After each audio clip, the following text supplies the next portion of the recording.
Vocês já conseguem visualizar minha tela?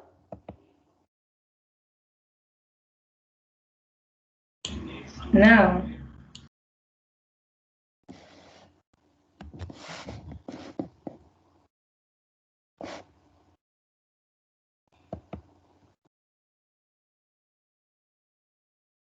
E agora?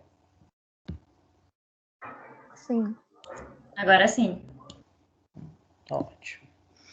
Então, vamos primeiro comentar sobre a prova, né? Para vocês verificarem o que acertaram, o que erraram, para tirar as dúvidas, tá?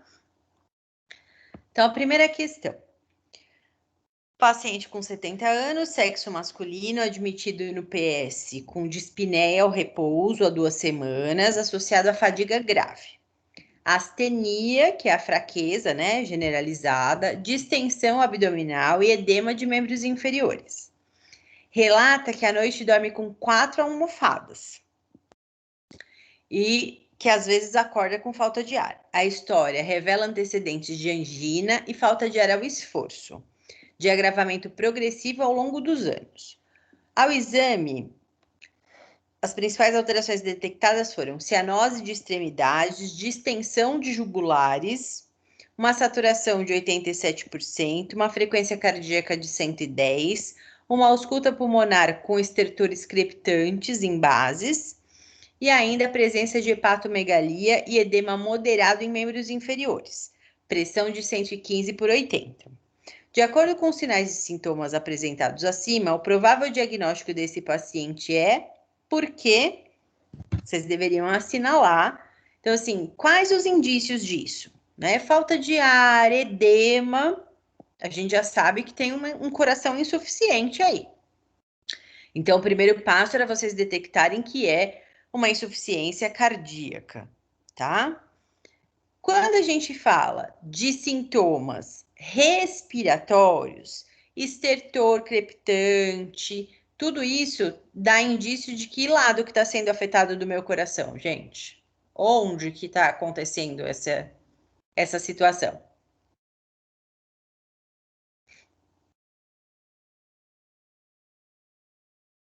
Que lado do coração falha que faz congestionar lá dentro do pulmão o sangue?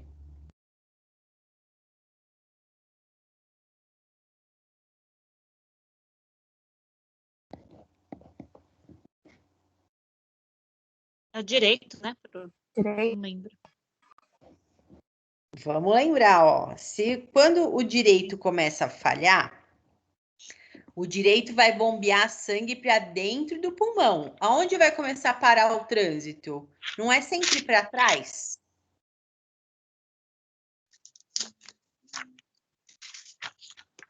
Sempre posterior.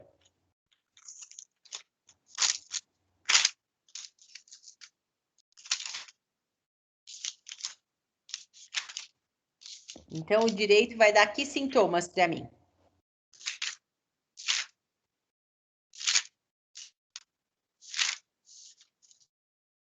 Vai dar edema, a êxtase jugular e a hepatomegalia. Perfeito. Então, à direita, os sintomas são relacionados à parte sistêmica, né?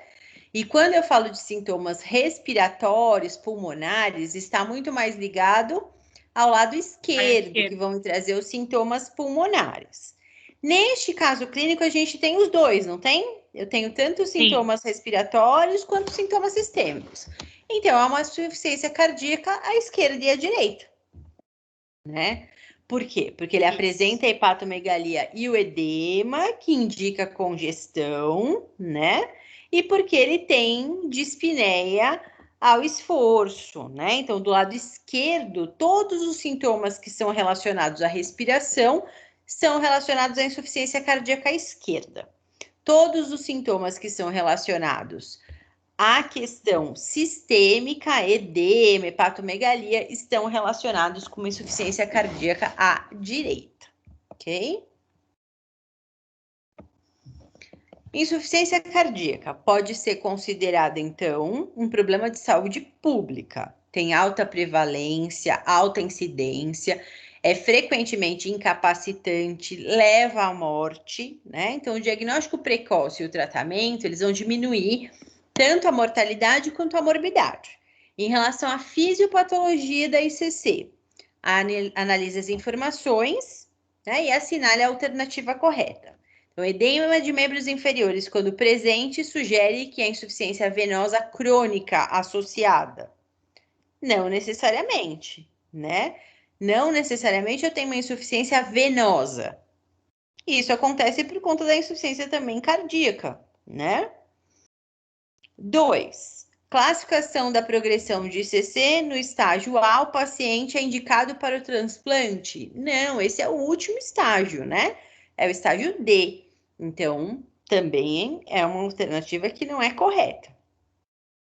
E o grau de necrose que ocorre depois de um infarto, ele pode comprometer o volume sistólico e pode levar a uma insuficiência cardíaca? Sim. Então, a alternativa 3 era a única correta, tá? Apenas 3 está correta. Relacionado à fisiologia cardíaca, analise as afirmações. A irrigação do miocárdio é feita pelas artérias coronárias. A estenose mitral é o estreitamento da válvula, né? Pode levar ao aumento de pressão no ventrículo esquerdo. E a pós-carga é a força imposta ao músculo para vencer uma resistência de fluxo de saída. Eu perguntei para vocês qual era a incorreta. Então, a irrigação do miocárdio, sim, é feita pelas coronárias. A estenose mitral, ela não vai aumentar a pressão no ventrículo esquerdo, tá? Quando eu estreito, eu vou aumentar principalmente no átrio e não no ventrículo, ok? Então, a incorreta é a 2. Tudo bem?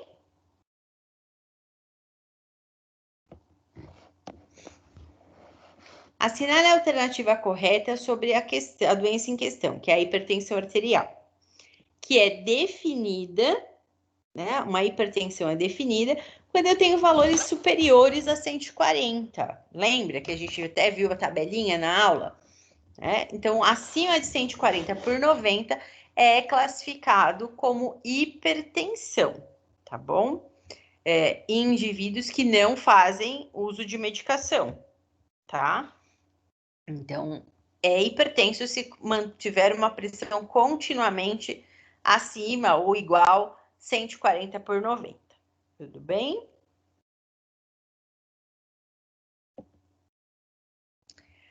Paciente com 71 anos, sexo feminino, diabética, hipertensa, queixou-se de dor no peito, dor de cabeça, tontura, zumbido no ouvido, fraqueza, visão embaçada.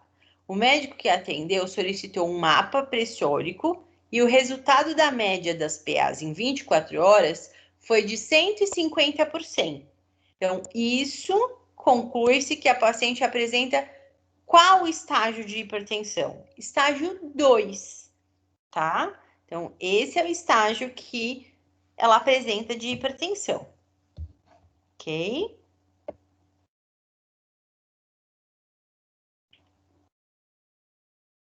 Essa aqui foi de presente, né? Que eu até falei na revisão que a gente fez. Impulso elétrico sofre um pequeno atraso antes de chegar ao nó átrio ventricular. Isso ocorre por quê? Lembra, preciso ter um pequeno atraso para que os meus ventrículos tenham tempo de enchimento suficiente, né? Para que eu possa completar a quantidade sanguínea que eu preciso para ejeção, tá? Então, se não tem esse atraso, eu tenho menor quantidade de sangue, ok? Então, é um atraso fisiológico, tá? Que acontece justamente para que o ventrículo esquerdo tenha tempo de se preencher de sangue. Paciente sexo feminino com diagnóstico de COVID encontra-se com dispneia e aumento de frequência cardíaca devido à crise de ansiedade. Você, como fisioterapeuta, orienta a realização de inspirações profundas, que além de melhorar a respiração do paciente, ainda vai estimular o sistema nervoso simpático, que tem como efeito, que efeito que vai fazer o sistema simpático? Não é de reduzir tudo? Então, ele vai reduzir a frequência cardíaca, tá? Tendo essa redução de frequência cardíaca, esse paciente também vai ter uma melhora, né? Provavelmente de toda essa crise de ansiedade, tá? Então, a respiração tanto vai favorecer a redução da ansiedade, quanto vai favorecer a estimulação do sistema nervoso parasimpático para reduzir a frequência cardíaca. Tudo bem?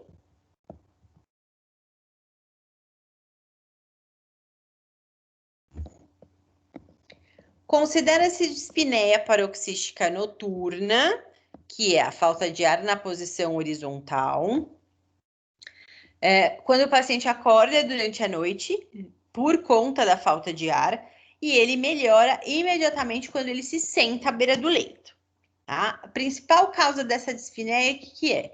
Lembra, aumenta o retorno venoso para o coração direito, e isso vai estar associado também à insuficiência cardíaca do ventrículo esquerdo. Por quê? Eu estou retornando mais sangue para esse meu coração, mas o meu ventrículo esquerdo não consegue bombear toda a quantidade de sangue que chega, gerando, portanto, uma insuficiência cardíaca.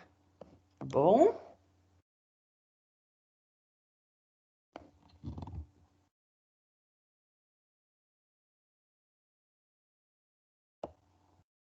Em relação à anatomia e fisiologia cardíaca, assinale a alternativa correta. Vamos lá. Sempre para ter uma contração cardíaca, eu preciso gerar um potencial de ação. Eu tenho sempre que ter um estímulo elétrico para que eu tenha qualquer tipo de contração, tá? Esses potenciais de ação que vão promover essa contração, eles vão atingir primeiro o nó sinusal e depois os ventrículos, tá?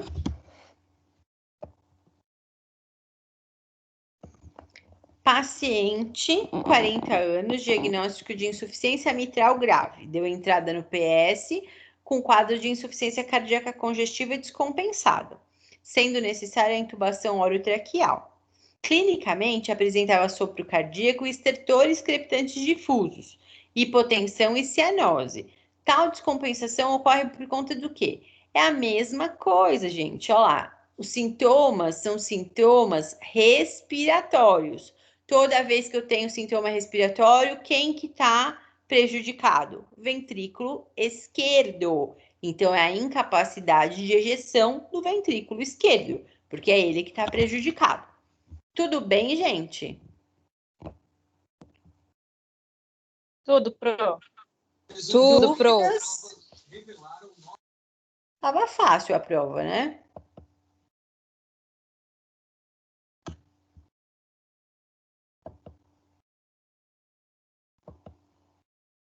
Não tava fácil? Vocês foram bem? Tava. Tava. Eu achei também que tava fácil. Tava, Vocês, pro. vocês também acharam que vocês todos foram bem. Isso é bom. Professor, ontem eu esqueci de entrar no TCC, viu? Eu dormi. Acontece. Desculpa, eu tava tão cansada do estágio que eu nossa, nem lembrava. Eu imagino. Sem querer. Essa vida é cansativa. Estágio, estuda, aula, cansa, né? Estão gostando do estágio? Eu tô adorando. Isso é ótimo. Só que é bem puxado mesmo. Isso é. Porque é um acúmulo de coisas que vocês precisam dar conta de fazer, né? Atender o paciente, estudar, fazer as revisões que são necessárias, né? Tudo isso dá trabalho. Então, é cansativo, sim. Então, ó, vamos lá. Hoje, lembra, a gente viu sobre infarto. Eu não fiz a revisão de infarto porque eu não ia cobrar isso na prova de vocês, né? Então, eu acabei não abordando na última aula de revisão. Mas nós já conversamos a respeito do infarto. Eu disse para vocês que na nossa próxima aula, que é hoje, a gente falaria sobre a questão da reabilitação em si, tá? Então, vamos passar primeiro para a gente relembrar algumas coisas. Então, ó, sempre que a gente tiver falta de fluxo de sangue para minha área de miocárdio, ou seja, o meu coração começou a faltar oxigênio para o músculo cardíaco, eu vou ter lesões de células, que podem ser apenas uma lesão parcial, se eu tive apenas uma redução e rapidamente essa circulação voltou ao normal. Então, pode ser que essa célula não tenha uma morte completa, como pode ser que essa célula tenha a morte mesmo, que eu faça uma hipóxia tão importante que a célula não funcione mais. Se eu tenho uma morte celular, eu vou ter um funcionamento cardíaco menor, ineficiente, né? De que maneira que a gente sabe isso? Depende de como esse coração foi afetado. A área que pegou do coração, né? Então, áreas grandes vão trazer um prejuízo maior para esse paciente. Áreas menores, ele vai conseguir ter uma sobrevida, né? Porém, ele pode ter algumas sequelas, tá bom? A gente sabe que é algo que traz um grande índice de mortalidade. Cerca de 50% das mortes acontecem por infarto e na primeira hora de que esse infarto acontece. Então, o certo teve uma sensação que é parecida com infarto, busca auxílio médico imediato, tá? Que é para evitar justamente que aconteça uma isquemia maior, levando à morte celular. Pode ser que, num primeiro momento, dê para reverter essa isquemia, né? E melhorar a circulação, evitando a morte da célula, tá? Então, por que que isso acontece? Toda vez que vocês tiverem uma obstrução de fluxo de sangue, ela vai levar a uma redução de oxigenação e nutrientes para esse músculo, tá? Em geral, as artérias coronárias ficam obstruídas por gordura, né? Que são as placas de ateroma ou placa aterosclerótica, tá? Assim como também ela pode ter uma calcificação, dependendo da idade do paciente, pode ser por calcificação, tá? Então, o mais comum é a formação de trombo gorduroso, tá? Placa de ateroma se forma e depois eu posso ter uma ruptura dessa camada íntima da artéria, fazendo com que haja um coágulo que se desprenda, né? E esse trombo vai fazer um impacto lá numa área coronária, numa artéria coronária. E isso vai ter, consequentemente, uma queda de oxigenação dessa musculatura cardíaca, tá? Então, toda vez que a gente tem isso, a gente vai ter a formação de um trombo, tá? Pode se desprender o trombo gorduroso ou eu posso criar, na verdade, um trombo sanguíneo.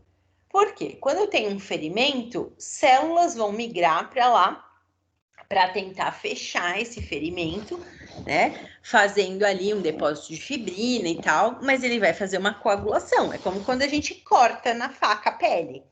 Cortei. Vai sangrar num primeiro momento e imediatamente eu desencadeio a minha cascata de coagulação para estancar esse sangue, que é onde vai criar aquela casquinha, né? Quando a gente fala da pele, cria aquela casquinha e para de sangrar. Lá dentro das nossas artérias acontece do mesmo jeito. Só que aí essa, né, entre aspas, essa casquinha que criou pode se soltar, se desprender e sair passeando pela corrente sanguínea.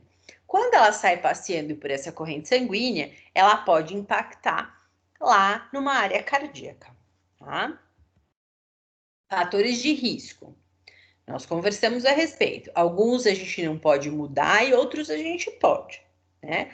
Fatores que a gente pode mudar. Fatores ligados à hipertensão, controle da pressão arterial, controle da dieta para baixar colesterol, controlar para não ter excesso de peso, controlar o diabetes, parar de fumar. Isso são coisas que podem ser modificadas através de mudança de hábito, que nós também conversamos que não é fácil, né? Outros fatores não são modificáveis, a gente não consegue modificá-los de maneira nenhuma, como é o caso do quê? Idade, não tem como a gente mudar no nosso, né, na nossa carteira de identidade lá, você pode até disfarçar que você não tem aquilo de idade, mas né, não vai conseguir mudar realmente a idade biológica das suas células. E a história familiar ou a predisposição genética também não tem como a gente mudar, tá?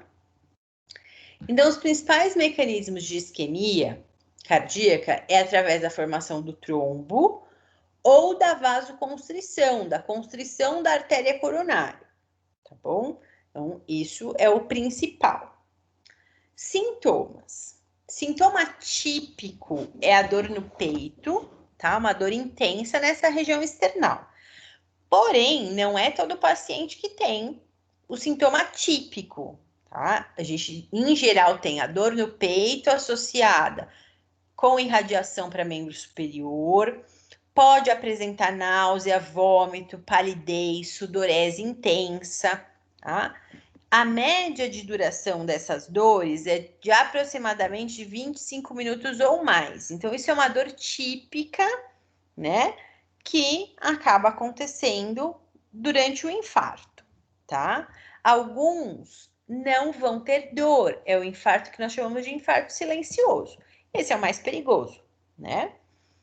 Então, dependendo da área necrosada, tem um alto risco de evoluir para insuficiência cardíaca, edema pulmonar e choque cardiogênico, tá? Esse coração não suporta.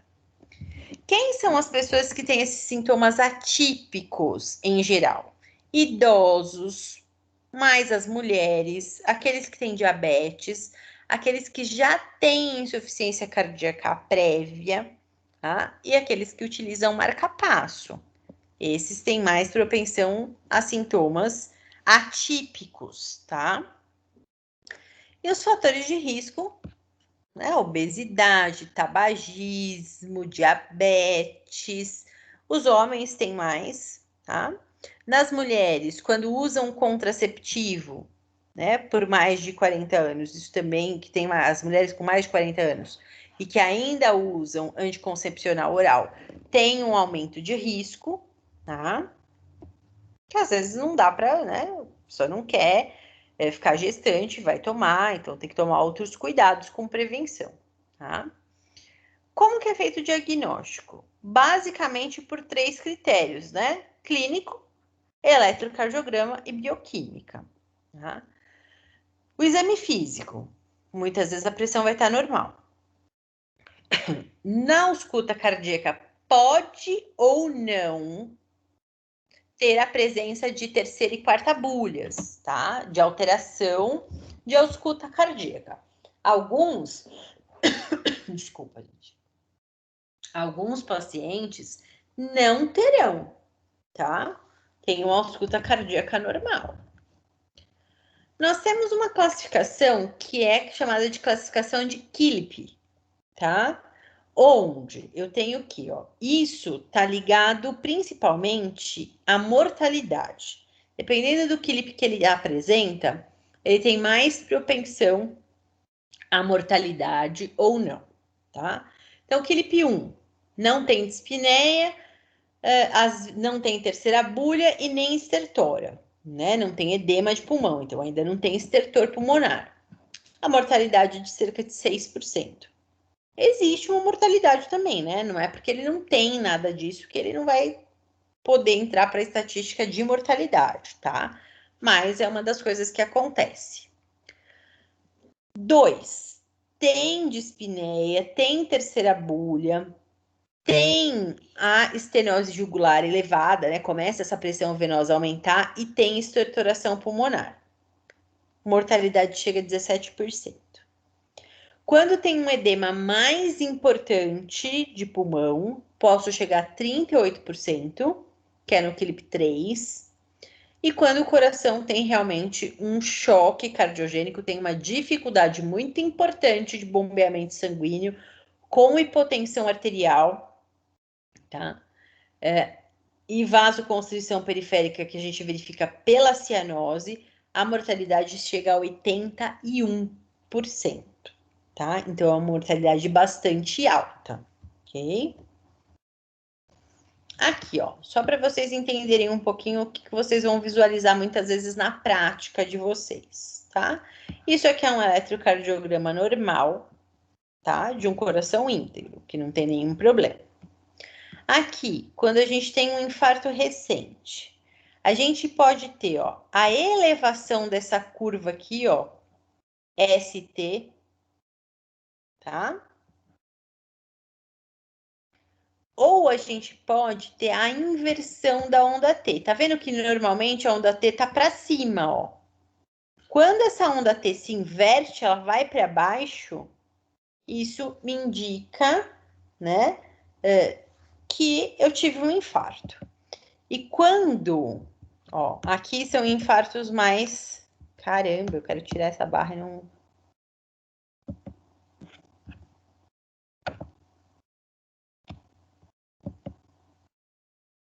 Em infartos mais antigos, o que a gente pode ter é uma onda Q bem acentuada. Tá vendo que essa ondinha aqui, ó, que seria bem pequenininha, ela vai bem lá para baixo. Isso aqui indica que ele já teve um infarto, já é um infarto antigo, tá? Então, já infartou em algum momento da vida, tá bom? Uma outra coisa que vocês já devem ter visto várias vezes é a questão das enzimas, né? Dosagens enzimáticas, tá? Dosagens de enzimas cardíacas. Quando as células do músculo cardíaco, elas começam a sofrer uma necrose, começam a morrer, existe a liberação de uma grande quantidade de enzimas na circulação sanguínea. Por isso que o médico pede para fazer a dosagem dessas enzimas, porque ajuda no diagnóstico do infarto, tá? Que enzimas são essas? Então, é a CK, tá? E a CKMB, que é esse nome gigantesco aí, creatinofosfoquinase, né? Ela é a mais específica para o diagnóstico de necrose, tá? Porque a curva dela, né, a dosagem dela, ela consegue acontecer já nas primeiras 3 horas após o início do infarto. Ela vai ter um pico numa média de 24 horas. Então, ela é uma das primeiras a ser detectada a alteração. Então, em geral, quando se faz o exame sanguíneo no paciente e ele apresenta esse aumento enzimático, isso indica que ele, né, teve aí um infarto, tá? Ela vai se normalizar depois de 72 horas. Então, se coletar depois de 72 horas, provavelmente vai estar reduzindo ou já dentro do padrão normal, tá? As troponinas, tá? Elas não são detectadas, né, em indivíduos que não necessariamente vão estar dentro da normalidade, tá? Mesmo que mínima, ela pode indicar para vocês que teve um microinfarto, tá? Dosagem dela negativa não quer dizer que não infartou, tá? Muitas vezes precisa repetir.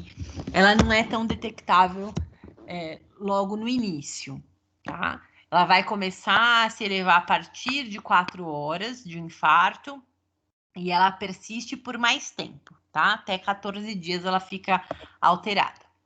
A mioglobina, ela varia bastante de acordo com a idade, né, o sexo e a etnia do paciente. Então, ela é muito liberada, ela é rápida, eleva em 1 hora, tá?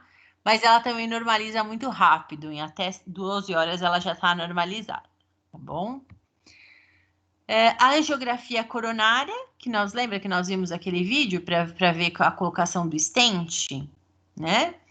Quando é possível, pode-se fazer a reversão do fluxo, restaurar o fluxo sanguíneo para esse coração através da angioplastia. Faz primeiro o exame de angiografia e, dependendo do grau de obstrução, já é colocado esse stent para deixar essa coronária aberta e desobstruída, tá? A gente já viu esse videozinho, então não vou passar ele de novo, tá bom? Complicações depois do infarto. Arritmias cardíacas são muito comuns. Distúrbio ou bloqueios de condução elétrica do coração. Então, ele pode fazer uma fibrilação atrial de alta resposta. Pode fazer um flutter atrial, tá? Pode vir a ter uma insuficiência cardíaca. Pode desenvolver disfunções de válvulas, pericardites, embolia pulmonar e sistêmica, até o choque cardiogênico, tá? Isso são as complicações, ok? Quais eram as medidas iniciais? A única medida que mudou é essa aqui, ó. Oxigênio não é mais colocado se não for necessário. Antes era assim, ó. O paciente chegou no pronto-socorro, ele tá infartando, põe oxigênio nele. Não importa, mas a saturação dele tá 99, põe oxigênio. Era essa a ordem do dia, né? Atualmente, a gente já sabe que não tem um efeito benéfico isso, que não vai ter nenhuma diferença.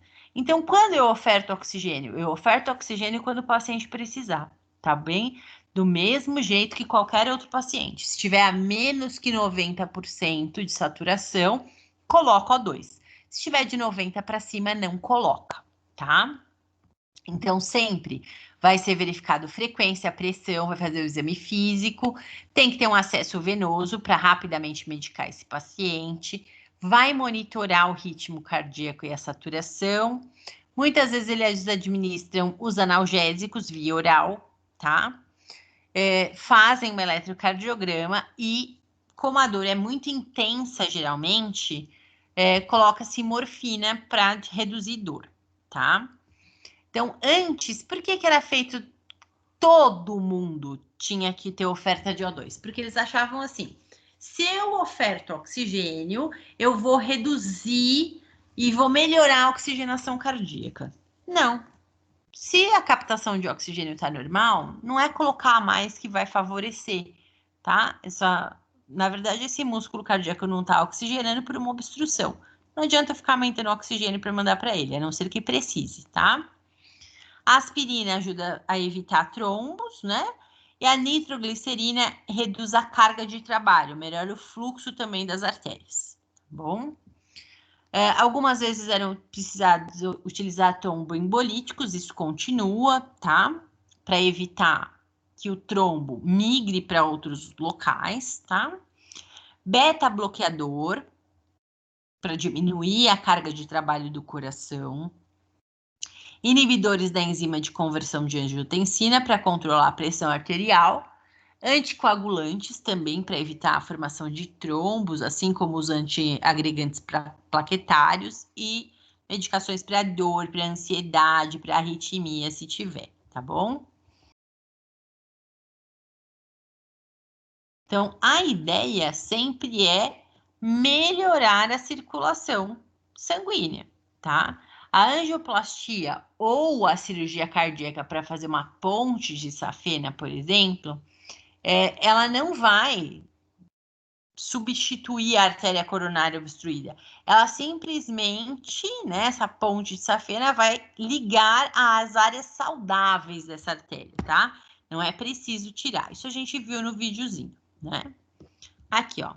Placa de ateroma, né? Rompe a camada íntima, a placa, né? A gordura pode migrar fazendo um trombo, tá? Trombo, um coágulo pode obstruir completamente a luz de um vaso, tá? O stent, para vocês relembrarem como era, tá? E a ponte, lembra, ó, passa por cima da área de lesão. A área de lesão não vai ser cortada e retirada daqui, porque não vale a pena, tá bom? Por isso que é chamado de ponte, porque isso passa por cima, tá? Pode ser feita com a mamária, pode ser feita com a artéria radial, pode ser feita com a safena. O mais comum é vocês verem com a safena, tá bom?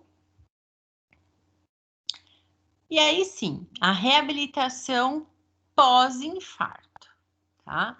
O que é preciso para reabilitar? E isso não serve só para o infarto, tá, gente? A gente está falando por conta de que hoje a gente está falando do assunto infarto, mas eu posso usar a reabilitação cardíaca, tá?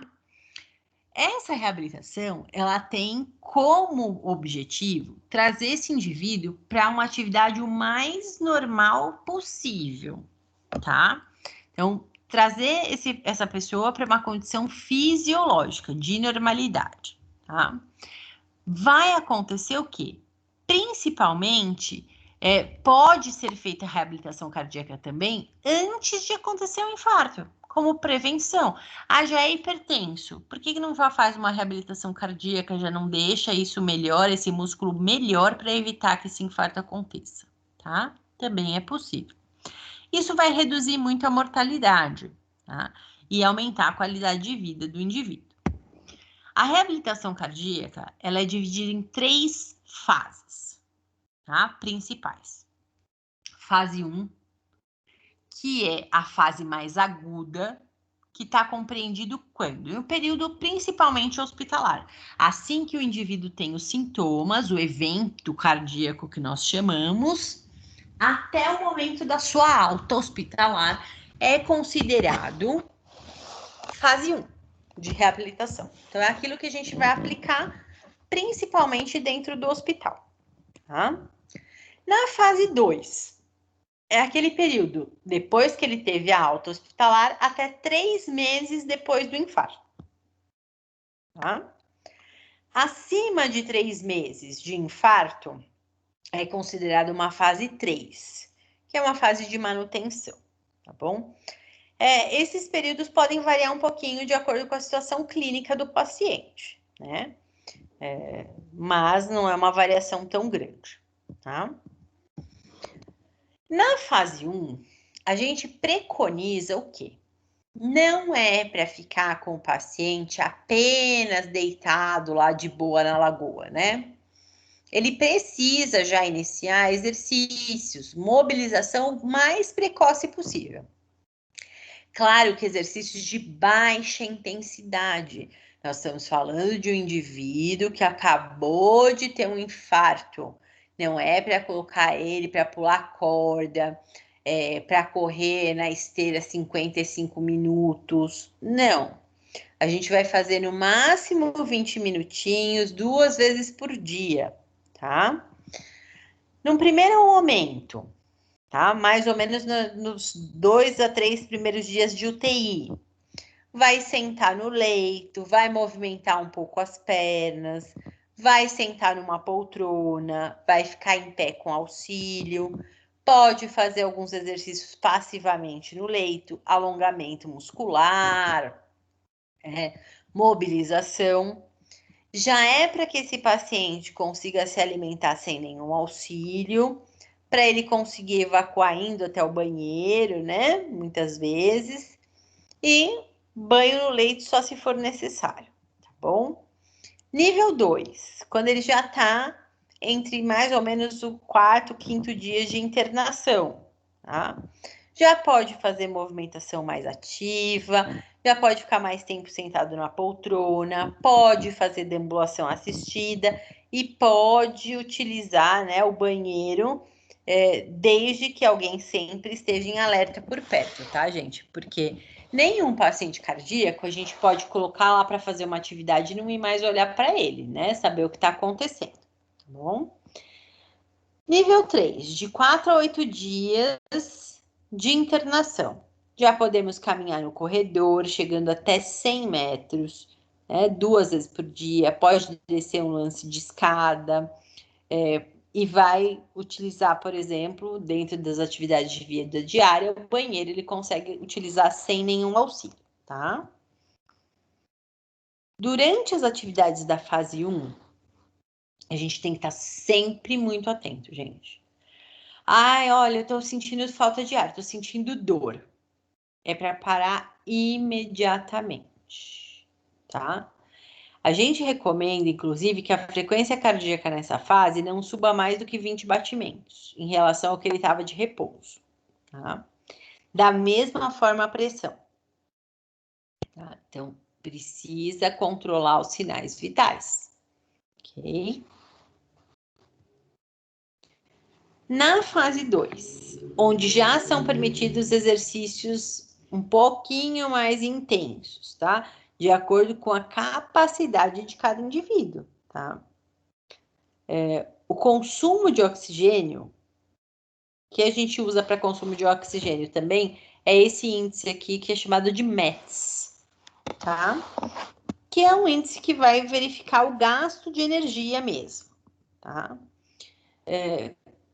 Sempre que eles forem atingidos e surgirem os sintomas ou qualquer complicação hemodinâmica, tem que ser abortada a missão, como eu brinco com vocês, né? Aborta a missão. Deixa eu só admitir um pessoal que acho que caiu, né?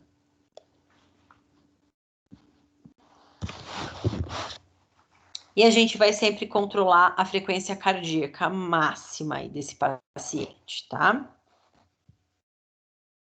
Então, na fase 2, geralmente a gente começa com aquecimento, de mais ou menos 5 a 15 minutos vai durar, né, esse aquecimento.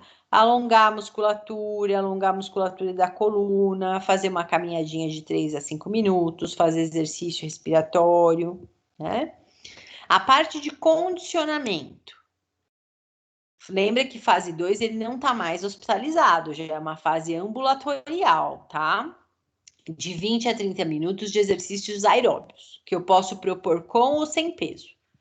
Corrida, bicicleta, esteira, aí vai depender do grau, né, de habilidade do meu paciente, tá? E eu deixo uns 10 minutinhos de relaxamento no final da sessão, tá? Para exercício respiratório, para alongamento estático, para exercícios mais leves, tudo bem? Na fase 3, a gente segue mais ou menos o mesmo caminho da 2, só que eu posso aumentar a intensidade do exercício, tá? Às vezes, até liberar o exercício para o paciente fazer sem supervisão, tá? Eu ainda acho que, em algumas situações, se o paciente tiver uma clínica muito ruim, né, uma sensação muito ruim de falta de ar, de desgaste físico, é melhor que ele faça na presença de um fisioterapeuta, tá? Então, o que a gente não vai fazer? Né? Não indica realizar isso na fase 3, tá? Não é para fazer nada que faça com que aumente demais a pressão arterial sistólica e nem diastólica. E nem faça cair também, tá? Em casos de cardiomegalia com insuficiência cardíaca, tem que se tomar bastante cuidado, tá? Assim como quando eu tenho alterações importantes de ritmo cardíaco, arritmias cardíacas complexas que não melhoram com nada, com medicação, tá? E a presença de dor no peito está associada geralmente com a isquemia cardíaca, tá bom? Então a gente sempre vai verificar isso, ok? Pacientes que não tiverem alto risco, eles podem fazer caminhada de até 1 hora, tá? Pra vocês terem ideia, uma caminhada com ritmo moderado, ela tem aproximadamente um gasto de energia que equivale a 5 metros, tá? Então, são atividades que não são tão pesadas assim, tá bom? O ideal para se fazer toda essa reabilitação é ter avaliação e aval de um cardiologista, tá? Para que vocês tenham um respaldo de fazer isso sem nenhum problema. Tudo bem, gente? Vocês estão aí ainda ou estão dormindo? Ô, professora, Oi. lá no hospital se faz avaliação fisioterapêutica também? Uns testes normal? Ou não? Sim. Sim, só que a gente tem os cuidados, né? A avaliação é funcional, geralmente no leito, na fase 1, tá? Claro que você vai avaliar dentro da possibilidade. Não vai fazer, por exemplo, lá dentro do hospital, nada de aeróbio muito importante. O máximo que a gente consegue com o paciente ainda na fase hospitalar é no 7º, 8º dia de internação, fazer um treino de escada, mas de maneira bem lenta, né? Nada de muito intenso. Por quê? O ideal é fazer o teste ergométrico, e nessa primeira fase eles não vão fazer, né? Não vão expor o indivíduo para esse risco mais intenso. Então, o ideal é fazer isso depois, quando vai para a fase ambulatorial, tá bom? A partir da fase 2. Tudo bem? Ok, Pro. Tá bom. Pessoal, eu vou passar uns vídeos agora e como nosso combinado de sempre, tá bom? Eu pauso a gravação e eu deixo depois todos os links para vocês, tá?